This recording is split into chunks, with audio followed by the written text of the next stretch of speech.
Hello, everybody. Hello.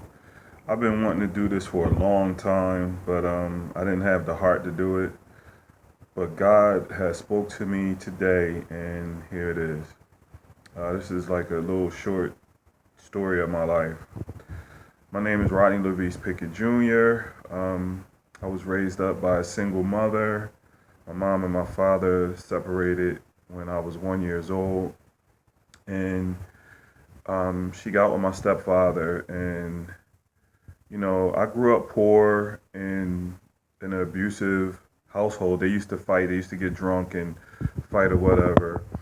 And it hurt me because to see my mom be abused like that, and I couldn't protect her. So I went through that, and then I always felt different. I always felt whatever. My mom used to dress me up real, with the creases in my pants and turtlenecks and khakis and all of that other stuff.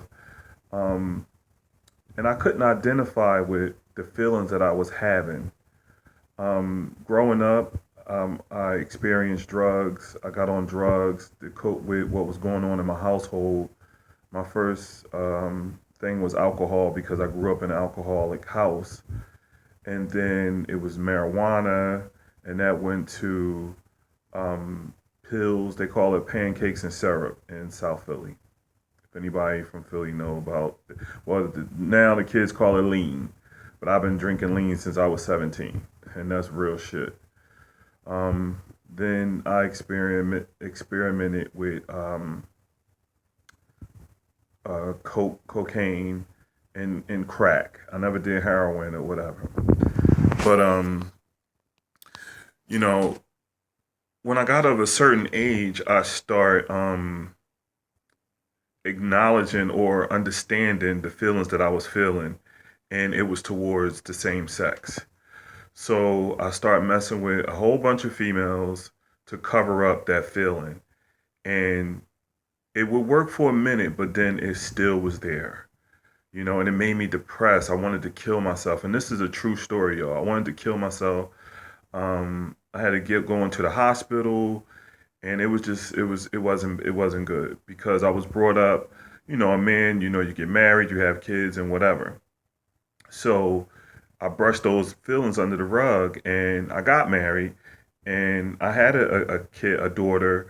My first son by my ex-wife died at birth, and then we waited 6 months, and then we had a daughter, and she has Down syndrome, which I love her dearly. Ronique Nakia Pickett, that's my heart. She loves me. Oh my God, I love both of my kids, but Ronique is special to me.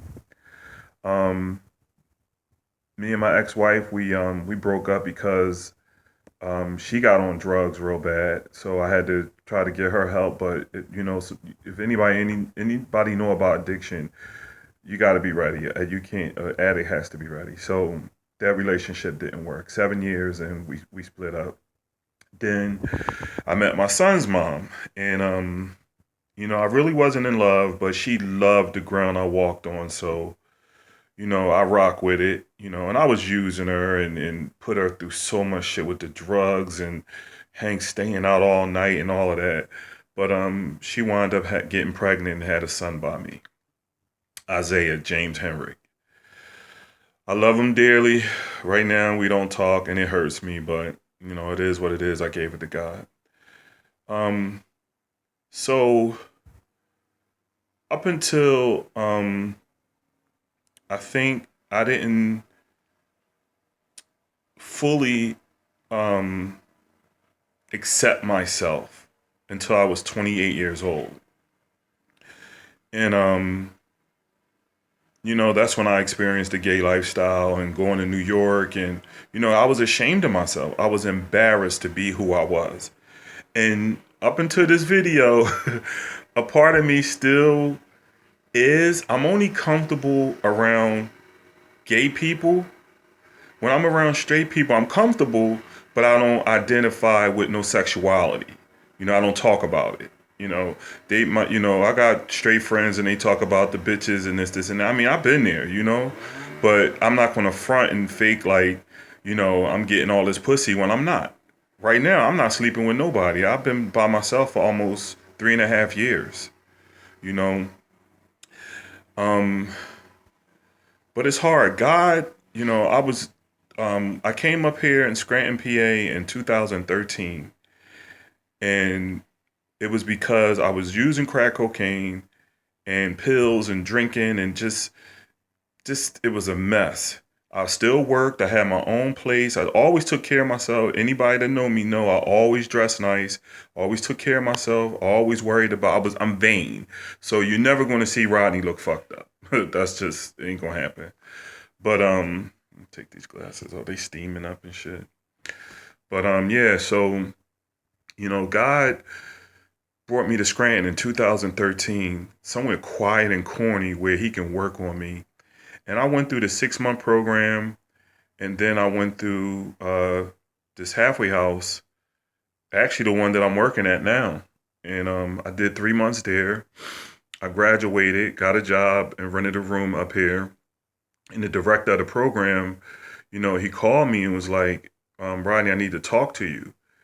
And he said, I didn't say much to you, but I watched you.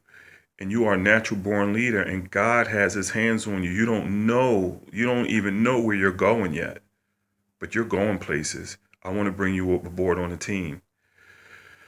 And that's where I work at now. And it's almost 2 years. August will be 2 years since I've been working at the halfway house. But guys, I just want to say this: live in your truth. A lot of us, that DL shit and, you know, just is crazy, dude. Just wanting to be accepted and loved. And I was afraid, all my so called straight friends out there, if you see this, I want you to know that Rodney is still the same Rodney. I'm not trying to sleep with you. I'm not trying to get with you or none of that. I'm still crazy. I'm still funny. I still like to have fun. I still throw that shit on and you can have a good time with me. I'm not trying to sleep with you. Just know that. But I guess this is my coming out video. I mean, the gay people know, but this is for whoever didn't know or had questions or whatever. I'm telling you right now, I'm living in my fucking truth. You know, I'm 48 years old, going on 49. I take care of me. Nobody gives me a fucking penny. I work every fucking day to have what I have, you know, and there you have it. um, I hope y'all enjoy it, and I hope this can help someone because I know it's a lot of men out there struggling. I struggled for years, like fucking years. When I tell you hospitalizations, medication, Zoloft, Celexa, Depakote, all that shit, and right now I don't take nothing. You know what I take? Prayers to the Lord, and that's true. I love who love me. Pop up signing off. But yeah, this is my truth. Peace.